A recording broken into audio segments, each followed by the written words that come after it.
Nation round.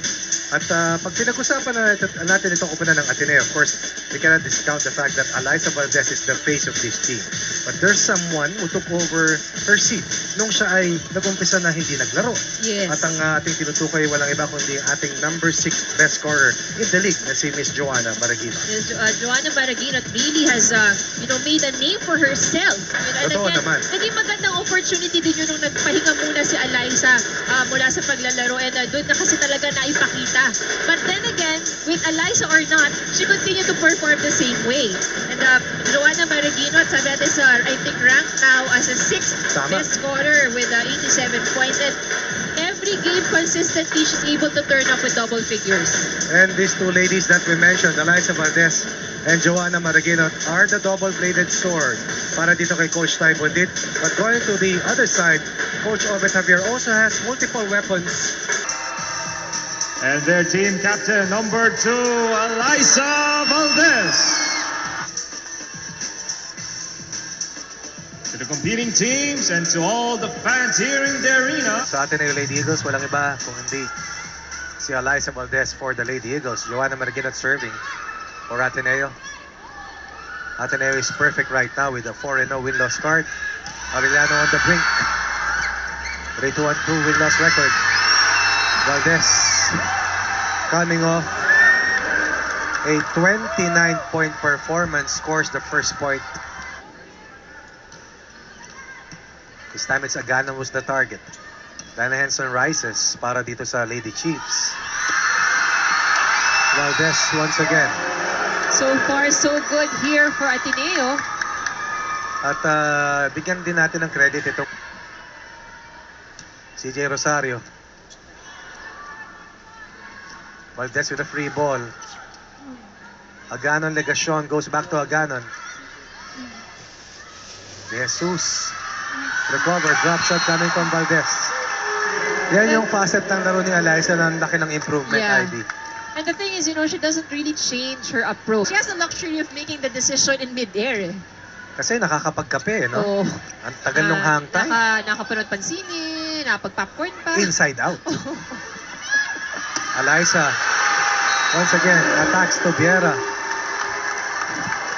A little 6-4. struggle now for Tobiera sa kanyang first ball. Ultra Fast Spike brought to you by PLDT Home Ultra, the Ultra Fast LTE. For a happy family. Happy. Oh. Happy. Ivy, ha? And yun Heart's naman strong. a team with heart is a very hard team to beat. Here's Alyssa Valdez serving. Follow her on Volley Friends on Viber. Public chat. Using Viber, just click. Kumain ka na, kumain ka na ng pizza, ha? Sabi mo, ha?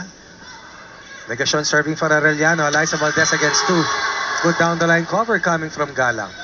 Ang galing na libero talaga nito si Galang, ano? Tan, binigyan na naman si Valdez. This time sa Rosario ang inatake.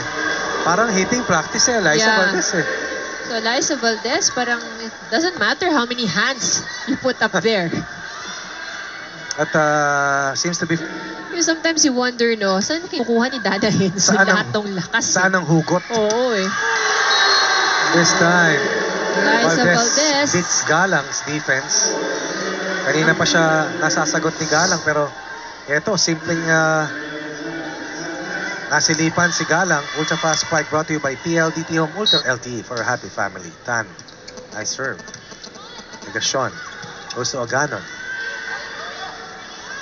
Tan goes to Vikiliana. Covered by Galang. Henson against a double block. Inangat ni De Jesus para kay Alyssa. Uy, miss-hit coming from Salamagos. Easy drop shot. Ang ganda ng form niya, no? Hindi, Papaluin niya ba o ida-drop na lang? ang ganda ng pagbenta niya, no? Hindi mo talaga masilip. Aganan for Arellano. They're still down by 7. Was that an off-speed or was that a It was a miss-hit? miss-hit, pero puntos pa rin para kay Alyssa Valdez. Dumulas, kumadyos, pumuntos pa rin si Alyssa.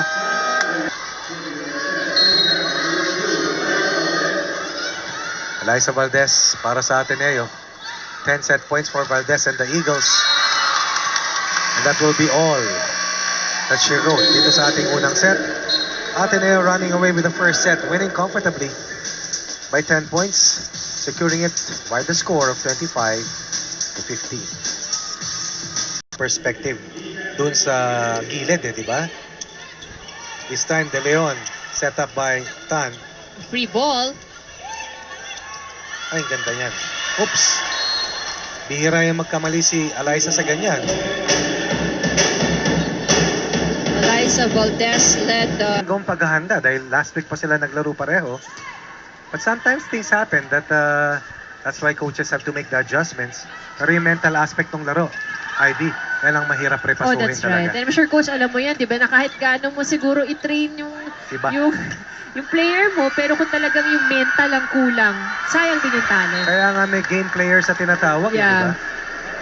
At saka may mga... Down the line, sir, para kay Maraguinot. Valdez, perfect timing. Using her height advantage laban dito kay Ramirez. Very good strong serve from Maraguinot. Menchi Tubiera looking to get on track here in the second set. Tan goes to Valdez. That's all power for Alyssa. Kung iba-iba yung pumalo nun, hindi nalulusot yun. So lucky break there for Alyssa Valdez. Grabe. To close out this set, Oh, another good serve from Maraguinot. Tulis. Rosario. Good dive. Dive rather. Alyssa Valdez says, enough is enough. The second set is signed, sealed, and delivered for the Lady Eagles. Winning by 8 points, closing out the set with a tally at 25-17. Giselle Tan leaning on all fours, and Alyssa Valdez once again rising and scoring for the Lady Eagles. 25-17. 2 sets up ang Ateneo laban sa Arellano University. Yes, but then again, paano mo pa ba i-confuse yung mga yung depensa Oo. ng kalaban? Yung misdirection na tinatawag, di ba? And, Paano mo pabubukayin yung mga blockers? Yes, and that's a big role na piniplay nitong ating mga setters. Valdez defense has definitely improved. We talk about someone who can score in the 30s, but the way she has built herself to be a two-way. Actually, malakas, pero hindi mo naman mapakinabangan sa depensa. Kumbaga patay na butas, no? Oo. Lagi namin sinasabi yun, pag patay na butas ka, patay tayo. Di ba? Tumabaho ka. Huwag kang senyorito. Oo, tama. I mean, hindi Ka dyan. yan hazard na trabaho din Yan, yung yan, totoo yan. Hindi nare-realize na marami yan. Dapat It's a may hazard hazard, job. dapat may hazard pay. Alyssa once again. Too fast. Team Captain CJ Rosario. Valdez. Uy, nasilip ni Prado. Back sa delegasyon. Blocked by Valdez and Bea De Leon. Defense of Ateneo today, solid, Ivy. Sa net, sa ano pa lang block pa lang. Valdez. Uy, nasilip ni Prado. Back sa delegasyon. Blocked by Valdez and Bea De Leon. Defense of Ateneo today, solid, Ivy. Sa net, sa Family and pizza, sinisilip ko pa rin, no? It's going to be shaky. feeling ko wala na yung coach Rocky. Oh, hindi na naubos dadaan dito eh. si Alexa, hindi na. Sabi Alam na niya. Eh. Siguraduhin natin wala na. Alam na niya. Sa kabila. Ubus na yung pizza eh. Teka, ba't ang umubos na sa kaliwa? Eh, nandito sa... Dito ko muna, Ivy. Tatanong ko.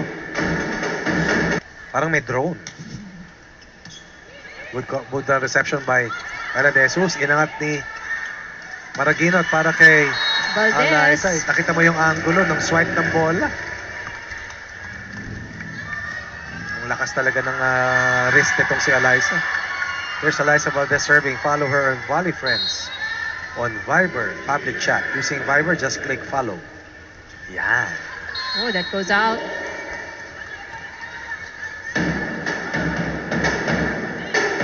Mo na dati parang routine lang na pagbabalik para dito sa Arellano. Double block para dito sa Arellano, sa Ateneo. Alyssa losing control on that shot. 15-10 has other things in mind. Ana Henson and Arellano only 2 points away.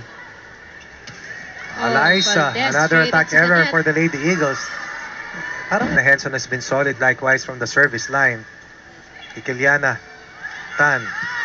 Valdez delivers. Valdez pushes Ateneo 2 points ahead dito sa Arellano. Gandang bawi nito para kay Eliza Valdez. Bianco Williams coming in for Maraguinot. Ultra fast pipe. Brought to you by PLDT Home Ultra this set and this match. Ramirez goes to Rosario. Dug by De Jesus from the back. Valdez once again fails to score for Ateneo. One. Morado has played well for Arellano. Torino goes to Henson. Covered by De Jesus para sa Ateneo. Mula sa likod. This time, Alyssa. And she follows the Yes. directions, instructions itong si Coach Tai. Shows peak 4 sa kanyang huling palo. Rarely does she make the same mistake to counter that service error ni Joanna Maraguinot.